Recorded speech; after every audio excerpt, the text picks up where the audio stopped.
All right. Hello, everyone, and welcome to Change the Lightbulbs. We've got a very special interview here now, a bit of a pinch me moment for me. I've got the wonderful Rishi Rich, of course, one of the pioneers of the Asian Western fusion sound, along with Kiranee, multi-talented singer, songwriter, composer, and whose debut single was one of the fastest records to reach #1 on the iTunes World Chart for any British Asian female artist.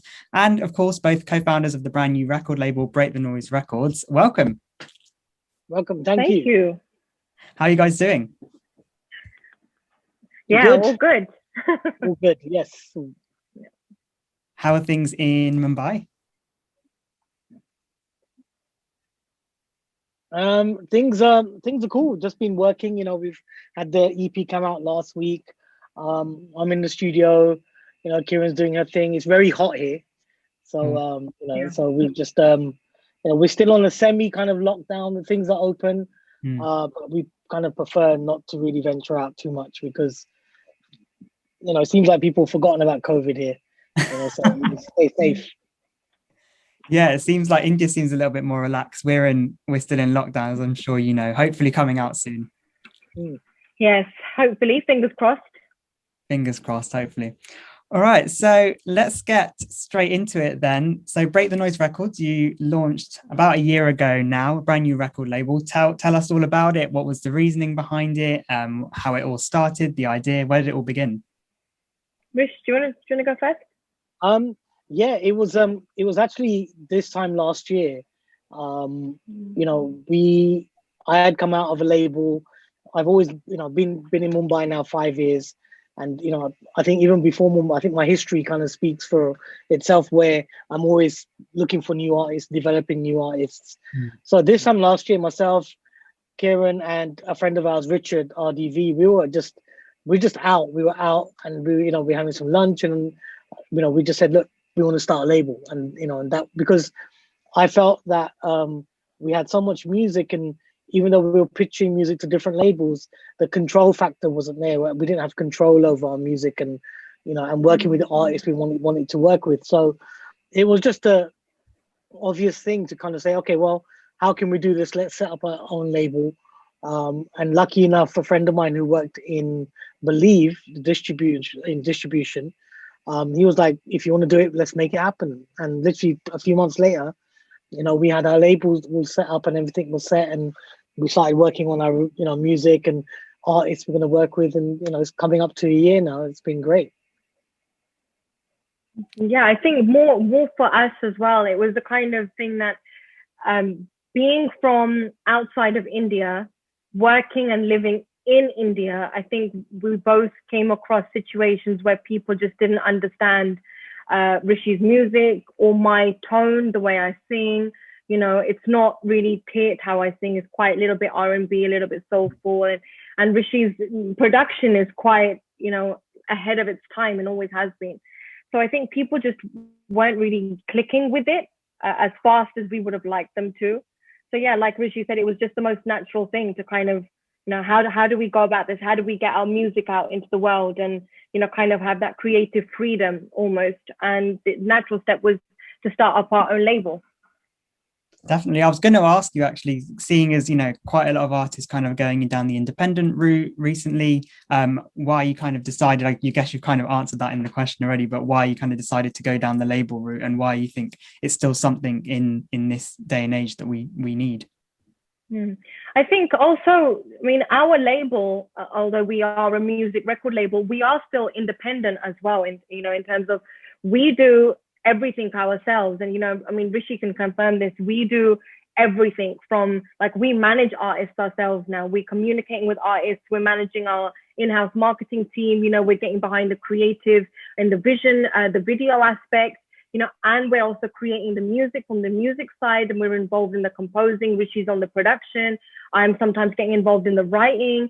So it's really quite intense. So although we are technically an independent record label, I think because we're artists as well, before we are record label owners, we come at the whole record label thing with a very different angle.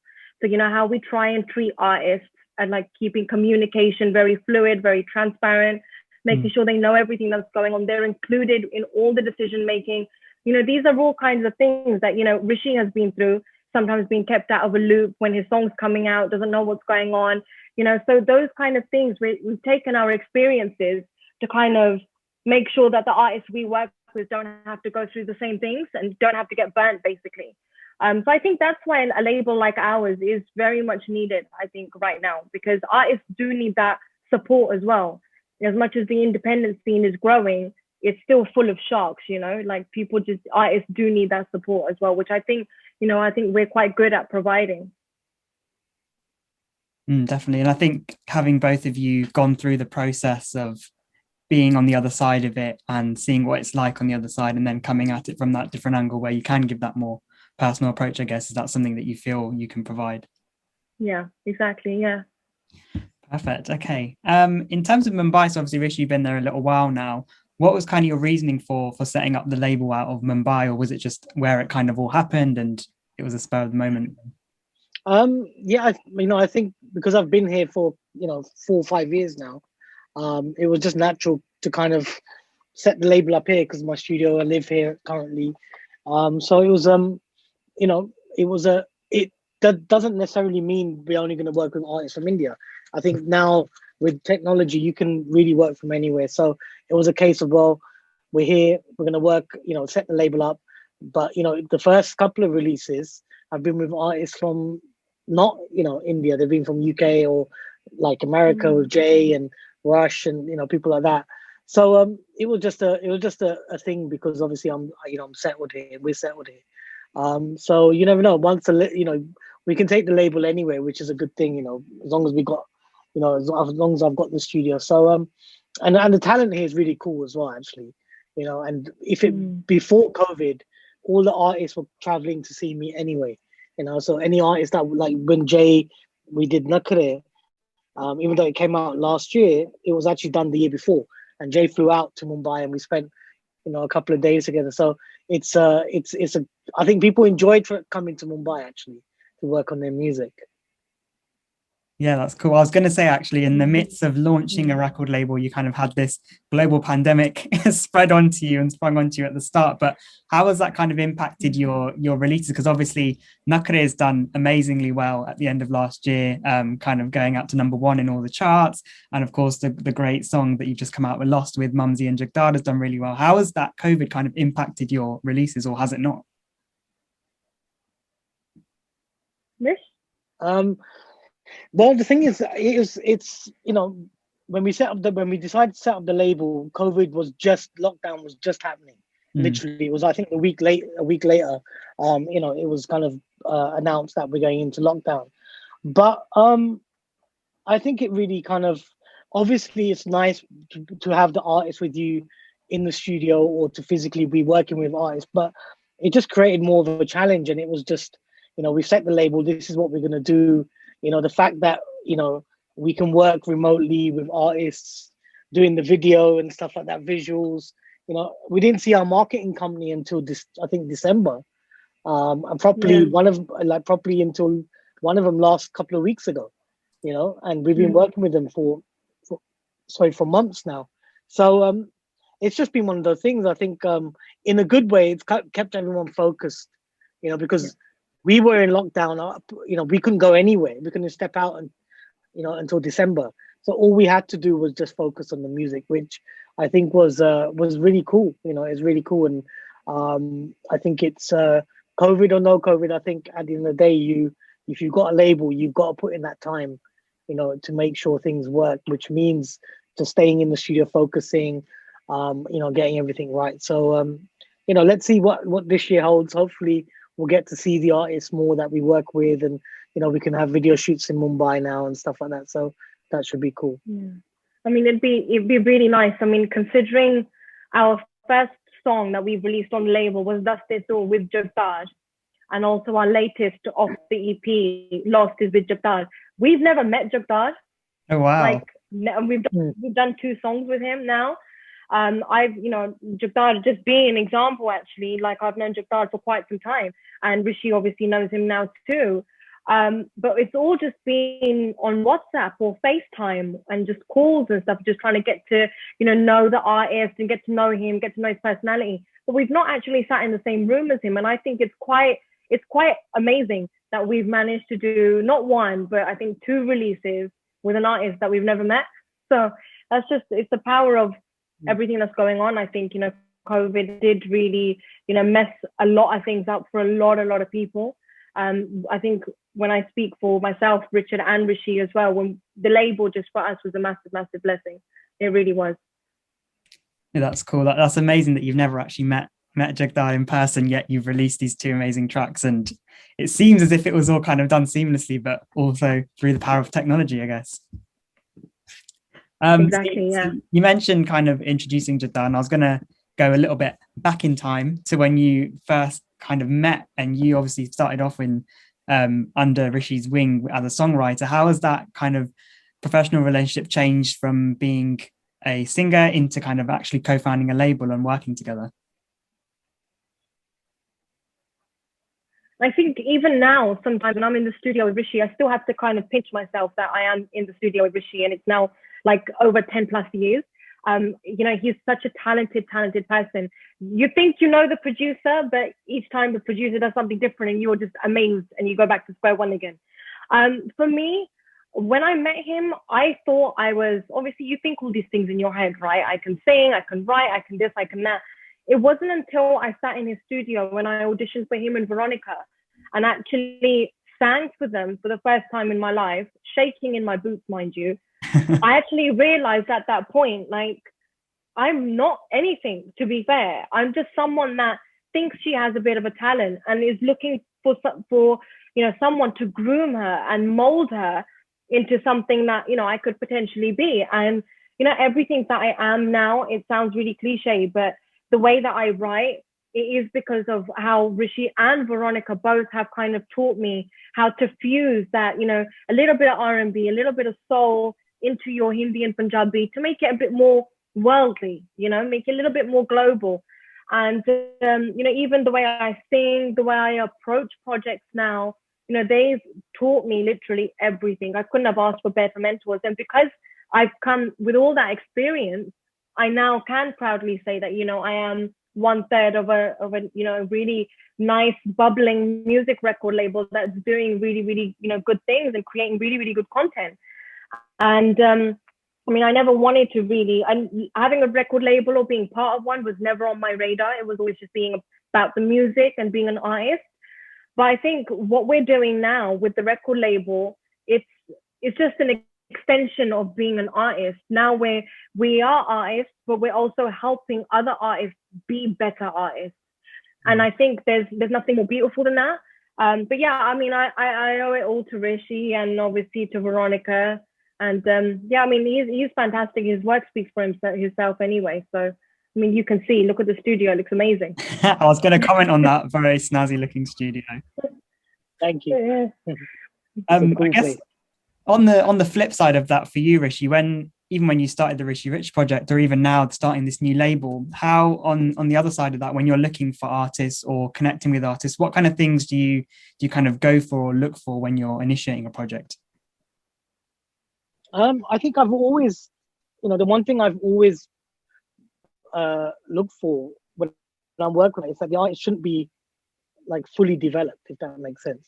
I like an artist that's a bit raw, a bit rough around the edges, where I can kind of develop the artist and guide or mentor, the artist into kind of doing what they want to do. And I think, that plays a big part. I think attitude is a massive thing. Obviously, yes, being talented, but, I think by being developed, you actually kind of, you bring the talent out of the artist anyway. But I think first and foremost for me is always attitude. I think, being humble, no ego, just kind of willing to learn.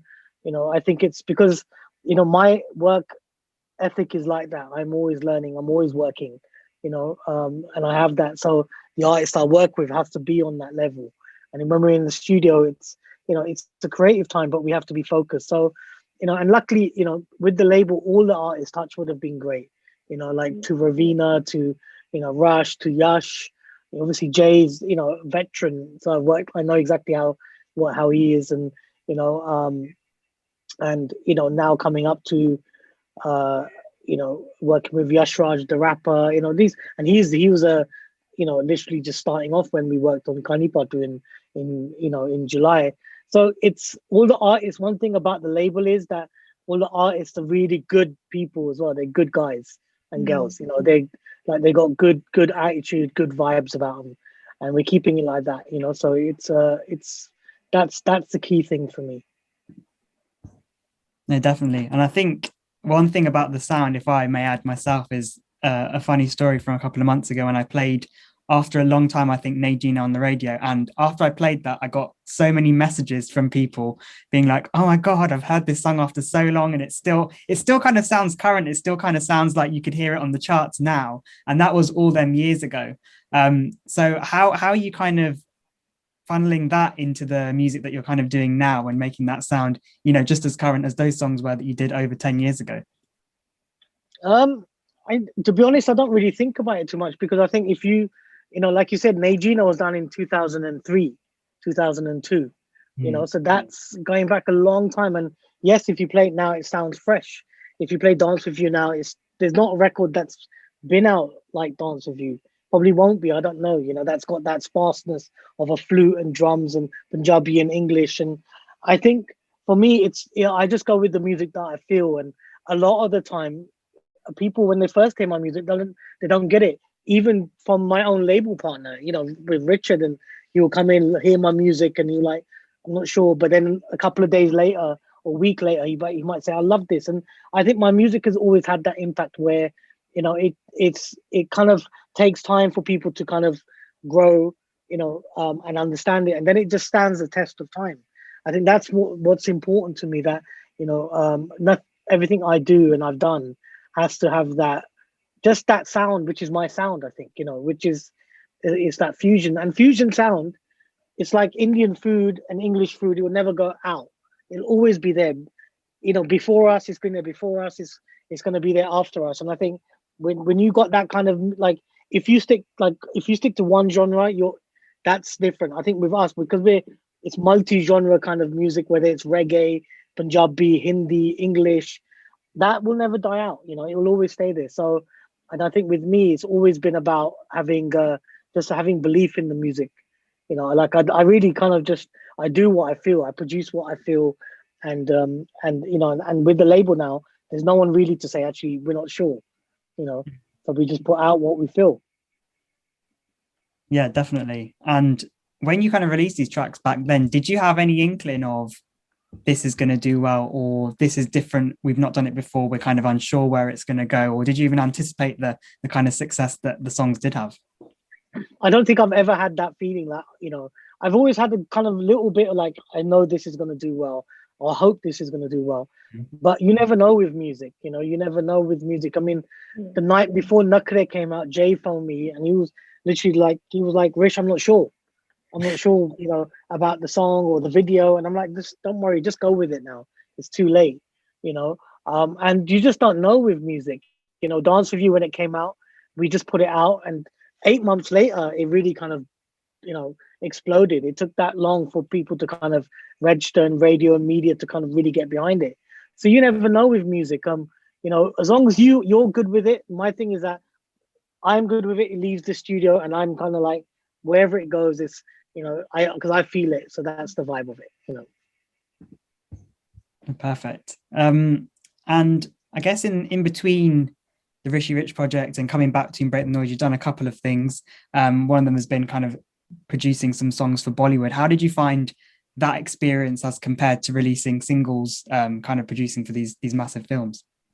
Yeah, I mean, working in the film industry here, I've worked on obviously stuff for films in India, but I was never in India, so it was very different. But since I've been here, working with, alongside the producer or the director or the record company, there is a different shift in the way you have to kind of just, hold yourself. But my thing is always about the music. It's got to be about the music first. And luckily, the films that I've done, I've been very fortunate for me to kind of really enjoy them. Like I'm not doing anything just for the sake of, because I want to do a song in Bollywood.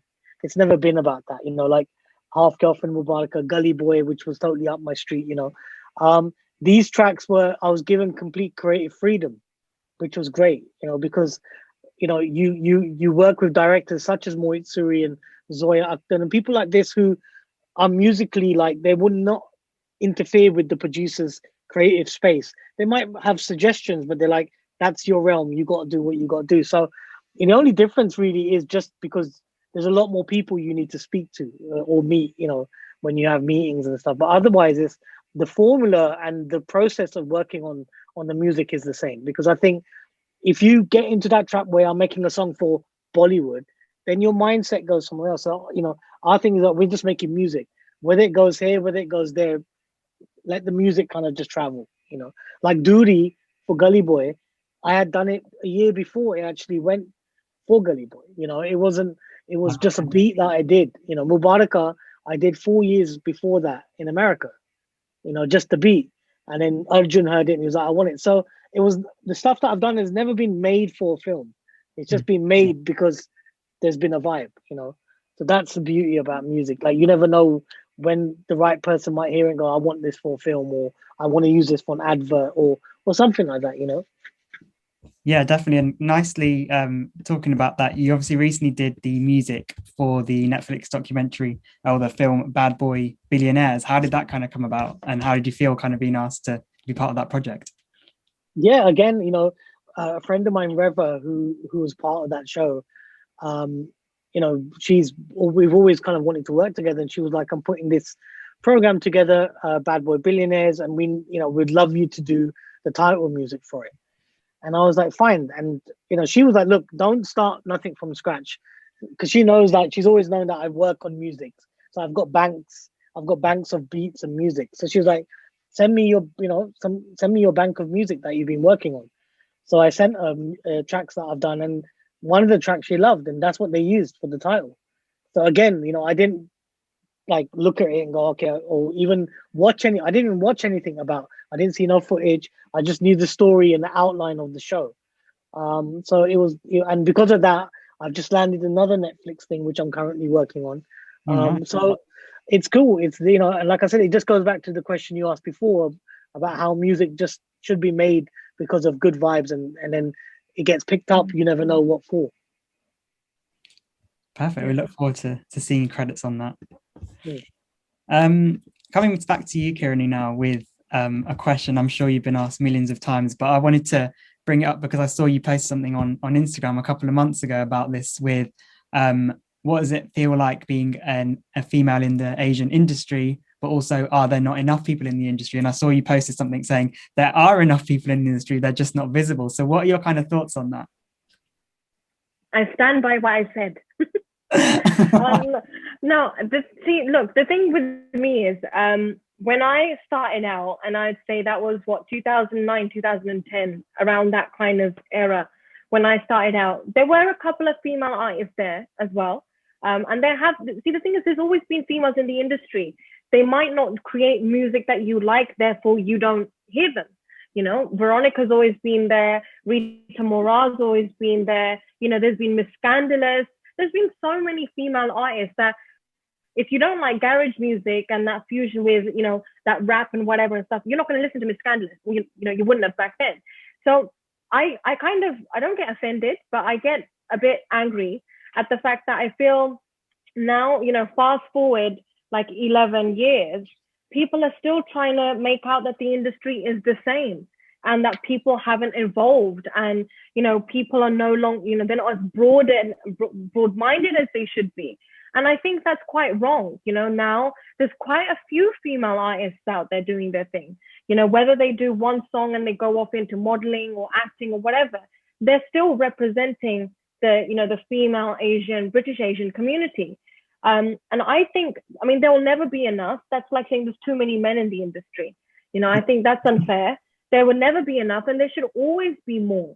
It's just like there's particular female artists that I would listen to because I like the music that they create. I might not listen to XYZ because I don't like that kind of music, but it doesn't mean I'm going to deny that they exist. They're there. So I think that's quite important for people to just kind of be aware of the fact that they are there, and and everyone's just doing their thing. There's more than enough space, more than enough space. Everyone just needs to do their thing, and like Rishi said, good vibes, create good music, and just be happy with the work you're putting out. I think that's what's most important. Yeah, definitely. And what do you think needs to change then? Do you think it's a shift in the industry, the way we operate, or is it the shift in people's mentality? I think a lot of people have, they call them blinkers. You have blinkers on, so you only see like ahead of you. You don't see left or right.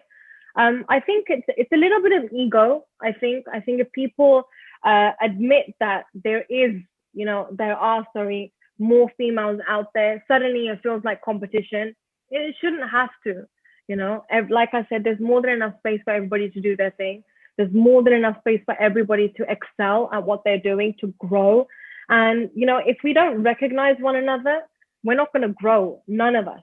We have to recognize each other. We have to support each other in whatever we're doing and whatever the endeavors are. And I don't think I think it's a mentality thing. I don't think it's an industry problem. I think it's a people problem. And I think people just kind of need to understand and recognize that it's not only just them. There's so many more. Yeah, definitely. And having been in Mumbai now, obviously still being a British Asian, have you noticed it's a British Asian problem, or is it a worldwide problem, or have you noticed anything having been in Mumbai that's different? To be honest, one of the things that actually made me fall in love with Mumbai is when I came on my first trip in 2016, and I hadn't met half of the artists that I was introduced to, including Yash Narvekar, Sukriti Kakkar, Prakriti Kakkar, so the Kakkar twins, and so many other artists, I was introduced to. They knew of me, and I didn't have a clue who they were, but they all opened their arms to me and really showed me a lot of love and a lot of respect. And, they knew I was one of Rishi's closest friends. So they showed me respect because of that, but also because of what I do as an artist. That's not something I've ever felt in the UK Asian music industry. So that's all I would like to say on that point. No, cool. That's interesting to hear the difference that you received in India and the UK. Yeah. So talking about the British Asian music industry, I think it's come under question a lot, or there's been a lot of discussions about it recently as to where it's kind of going, and a lot of the Asian music coming out of the US and Canada, and also, some from India. Where do you see it going from now? Where will it move forward? To be honest, see, with me, I don't really look at demographics. If I hear a good song, it's a good song to me. I don't really care where it's come from, whether it's London, whether it's Canada, whether it's USA, whether it's India. To me, it's just a good song. And I think the more we kind of knuckle down on the fact that, UK Asian music scene is now being taken over by the USA, and we don't have a scene anymore, the more I think people concentrate on that idea and that ideal, then yes, there will be no industry, because everyone's so, focused on the fact that there is no industry that no one's doing anything about growing it and broadening it, To me, I just think like everyone just kind of needs to make their own content. Yes, there was a massive period of time, especially when I was in college, the UK Asian scene was flourishing with a lot of the urban desi remixes. The garage was there. There was some light Punjabi music when Najeena, Dance With You, all that kind of stuff came out. I would call it light Punjabi because it's light, it's not kid. And then, and at that point, I remember the UK market was looking at India for inspiration. And then USA and Canada was looking at UK for inspiration. So it was like this massive triangle thing. So I just think, I don't know, Rish, maybe you can answer this a bit better than me, but I just think good music is good music. Why should it matter where it comes from? That's what I kind of think. Yeah, I think I've never, I think the fact that, wherever music is made, I think as long as it's part of our whole scene, I think that's important. Jay makes his music. No one really says he's from America now. He lives in America. People still feel he's a London boy. He's a West London boy. Yeah. So it's a case of, it doesn't matter where it comes from. Yes, there's some great music coming out of Canada, and finally there should be, because there's so many talented people out there. But there's some great music coming from London, from America, from India, from Europe. I'm sure that there's other places I must have missed out. But the fact is that it's just a case of, when we came out with the Rishi Rich project, we weren't like, we're here representing London. We're here like we're representing the Asian music scene. Simple. And that's what it was about. So yeah, I agree that it shouldn't really matter where you are situated. I mean, we're in India. Does it mean we're representing India? Yes, we're Indian, but we're originally from London. But now we can take our music worldwide. We can work with someone like Rush Tool, who's from America, Jagdar, who's from Birmingham. We're working in India. It's a complete kind of and I think that's just the power of the world of the internet now. Like, you can work with anyone. You can be in, and it feels like you're in the same room or in the same place. Yeah, no, precisely. Of course, we are in a bit of a shrinking world. Everything kind of seems smaller. So what do you think of the term then, British Asian? What do you think of that actual label being used to define music? Should it be more urban, Punjabi, or should it be mix, or what kind of terminology would you use to describe the music then? I think it should be like the world Asian music scene. It should be that. Because yes, we're British Asian. Well, I am. It says Kiran, but the fact is that we're part of the world music scene. If that makes sense. We've worked with people, whether it's from America, pop artists, other artists, Indian artists. So I think we're representing our culture. That's the thing. And that's one thing. Like I'm not representing Harrow, from where I'm kind of, where I used to live. I'm representing our culture. So I think it's about that. And I think people get too much into that, and that's where I go back to ego. People get too much like, we're from here and we're from here. My thing is like, that's all good, but just make some good music. Yeah. No, I definitely agree with you. I think I've heard so much labeling, categorization, and this is Punjabi, or this is Hindi, or this is Bollywood, or this is Brit Asian, or this is urban. I think maybe that's part of the flaw of the problem, is that we're not one world Asian genre community, and we're kind of separating, and that's where the problem is. Yeah, I agree. I think everyone should just make music. Doesn't matter what you do.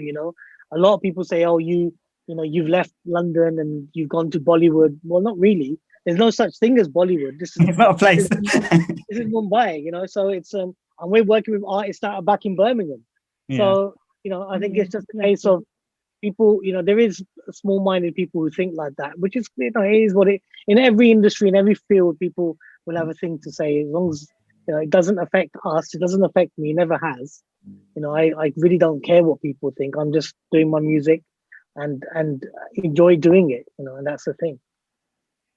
Yeah, no, for sure, and that shows through. So yeah. I'm sure you'll keep doing your thing. I guess this leads nicely on to the next question, which is, if there was something that you could change in the industry, what would it be?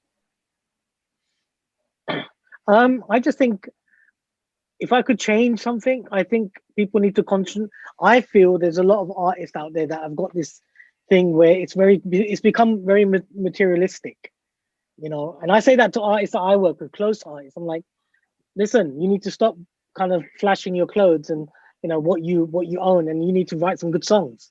And my thing is that I would love to change that about the industry, because I think it necessarily doesn't mean what you wear, what you own, what you spend on your clothes. And I was watching the Dr. Dre documentary, Defiant Ones, and he's one of the most financially successful producers, and he's like, I wear the same stuff every day. You don't see him flashing.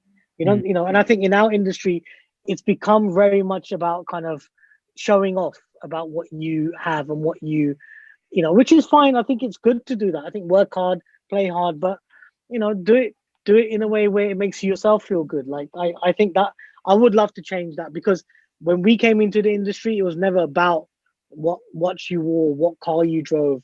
It was about your last hit or your last track. You know what I mean? And your merit should be on your music, not on what you wear. You know what I'm saying? That's what I feel. No, I agree with you there. And it just reminds me of a funny story. When Nakre came out, I remember I was listening to it practically on repeat everywhere I was going. And I was walking to the train station listening to it, and I was like, oh, I feel like Jay Sean now in Eyes on You at the start. Like, I mean, I live near South, so I was like, I'm walking down the street, I feel like I'm him and I'm listening to the music. And that's kind of true what you're saying. It wasn't about the flashy cars and the big shoots and stuff. It was being about real, that music people could relate to.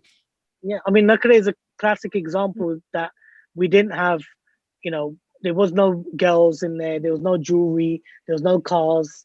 It was just Jay in blue jeans and a leather jacket in a car park in Jersey. Yeah. And the animation, and it just shows that can hold a track like that with what it's on, can hold itself to people spending thousands and thousands of pounds on making a video look flashy, because sometimes I think people mask up the music with the visual.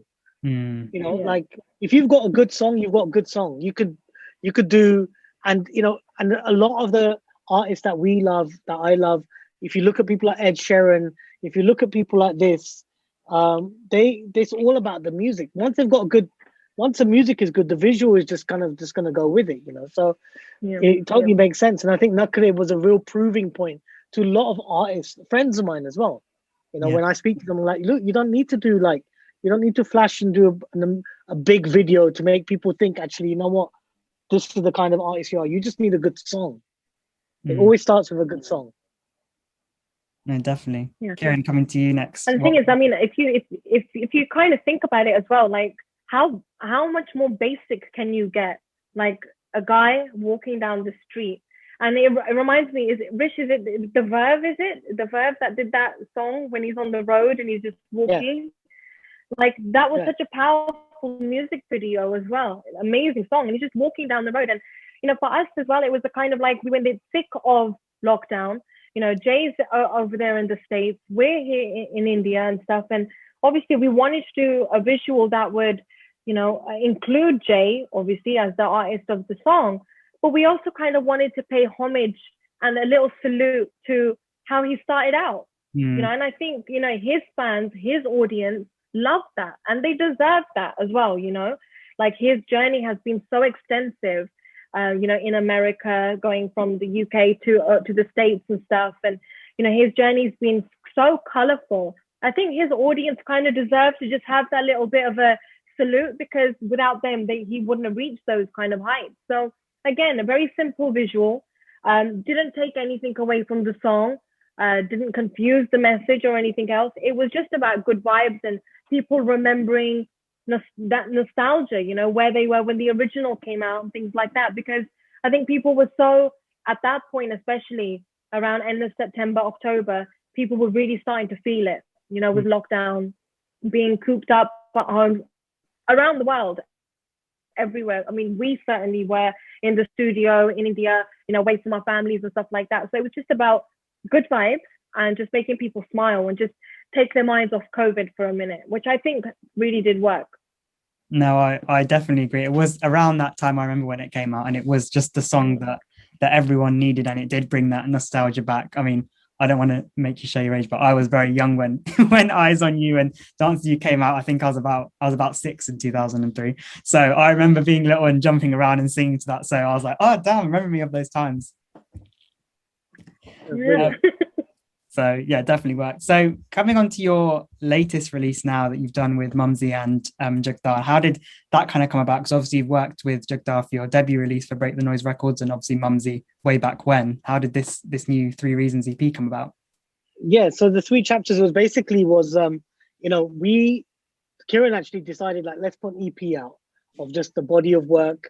We had like a few ideas of music, what we're going to do. So Lost was basically some music that I had done, and she sent it to Jagdar, and they started working on it together. I didn't actually even know about it, and she was like, "What do you think of this?" I was like, "Okay, this sounds great," And so then Jagdar recorded.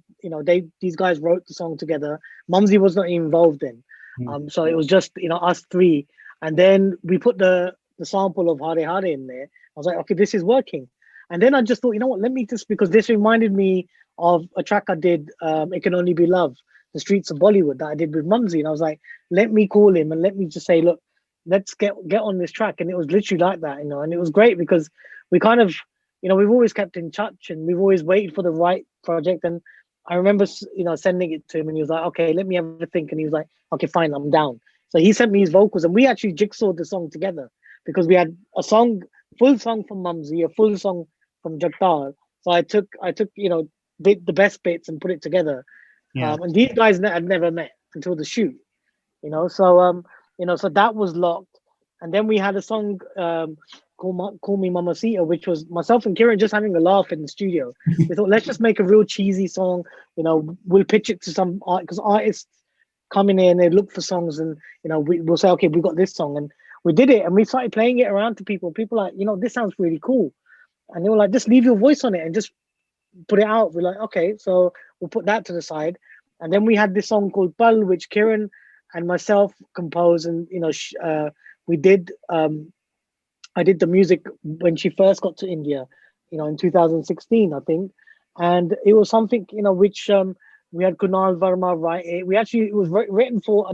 We had another artist in mind, and I literally said to the artist, a friend of mine, like, we're gonna keep this song in house, and Kieran's gonna kind of take it back, because obviously it's her song.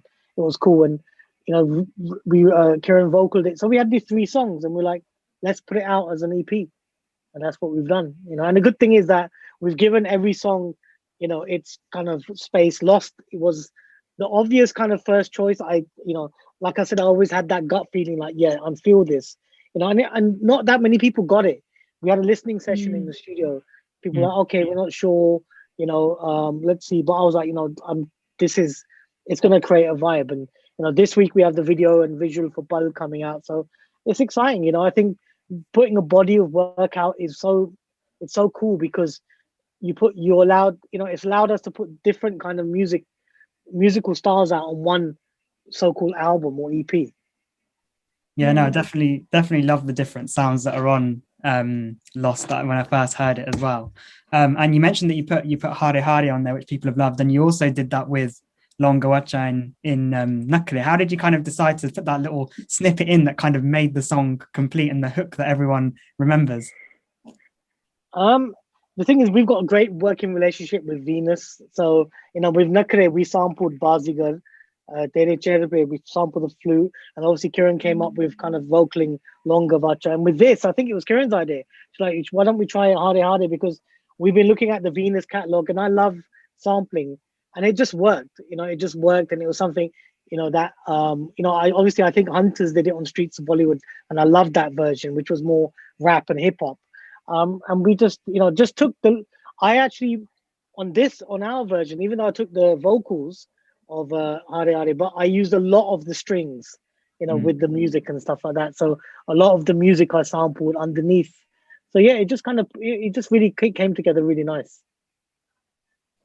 Nice, perfect. All right, so coming to the end, I don't want to keep you guys too long, but what can we expect next from Break the Noise Records, and where do you see it growing and progressing over the next couple of years, say? Definitely from us as an outlet of music, definitely more and more content. There's a lot of music that's already literally 90% done and ready with all your favorite artists. And that will all be sort of coming out soon. And for us as well, we need to be kind of careful, because when it comes to video shoots and things like that, regulations and rules are changing all the time. So we need to make sure that we're able to kind of deliver a release fully packaged and stuff to the audience. So but we are definitely working on more and more stuff for everybody. And in a couple of years, I mean, we haven't even made it to 1 year. We're fast approaching 1 year now in June, I believe. But yeah, we have, I can safely say, from all our perspectives and stuff, we have high hopes, I think, for our label and our vision and what we're trying to do. And hopefully India won't be the only place that we have Break the Noise Records. So fingers crossed, let's see. Yeah, definitely agree. Perfect. I like that, agree. Well, listen, thank you guys so much for coming on to Change the Lightbulbs to talk to us today. And it's been really great to hear about Break the Noise Records. And I'm really looking forward to seeing how it grows in the new records that you guys will be spinning out. Thank you so much. Thank you for having us. Cheers. Thank you very much. Peace.